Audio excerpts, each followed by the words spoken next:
చేసుకుందామండి. నిమ్మకాయ ఉంటుంది కదా, నిమ్మకాయని తీసుకుని ఇలా గ్రేటర్ తీసుకొని మనం రౌండ్గా తిప్పుకుంటా గ్రేట్ చేసుకున్నాం అనుకోండి, మనకు నిమ్మకాయ తొక్కతో అవసరం ఉంది కానీ నిమ్మకాయ తొక్క వరకు ఈజీగా అయితే గ్రేట్ అయితే అవుతుందండి. దీనిలోనే విమ్ లిక్విడ్ ఒక చిన్న స్పూన్ ఉంటుంది కదా, ఒక చిన్న స్పూన్ విమ్ లిక్విడ్ అయితే వేసుకొని కొంచెం అంటే కొంచెం వాటర్ వేసేసుకున్నానండి. ఈ 3 వాటర్ ప్లస్ విమ్ లిక్విడ్ నిమ్మకాయ తొక్కలు బాగా కలిసిపోవాలి. ఆ రకంగా బాగా కలిపేసుకోవాలి. తర్వాత దీన్ని ఐస్ ట్రే ఉంటుంది కదా, ఐస్ ట్రేలో కనుక వేసేసుకున్నాము అనుకోండి, 4-5 అవర్స్ తర్వాత అయితే మనకు ఐస్ క్యూబ్స్ అయితే రెడీ అయిపోతాయండి. దీన్ని దేనికి ఉపయోగిస్తాం అనుకుంటున్నారా?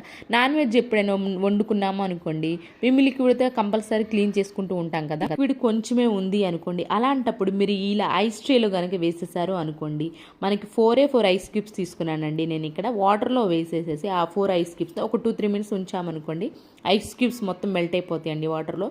ఈ వాటర్ సహాయంతో ఈ కొంచెం అంటే కొంచెం వాటర్తోనే మనం గిన్నెలన్నిటిని, ఎన్ని గిన్నెలు ఉన్నా సరే నీట్గా క్లీన్ చేసుకోవచ్చండి.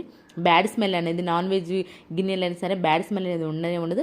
సేమ్ మళ్ళీ అదే ఐస్ క్యూబ్స్ మనకి ఎన్ని అయితే అవసరమైతే వాడుకొని మళ్ళీ ఐస్ క్యూబ్స్ ఫ్రిడ్జ్లో పెట్టేసుకున్నాం అనుకోండి, మనకు అవసరమైనప్పుడు వాడుకోవచ్చు. లిక్విడ్ తోటి ఎక్కువ గిన్నెలు అయితే నీట్గా క్లీన్ చేసుకోవచ్చు. ఐ హోప్ ఈ టిప్ అయితే నచ్చిందని అనుకుంటున్నాను. నచ్చితే కనుక మీ ఫ్రెండ్స్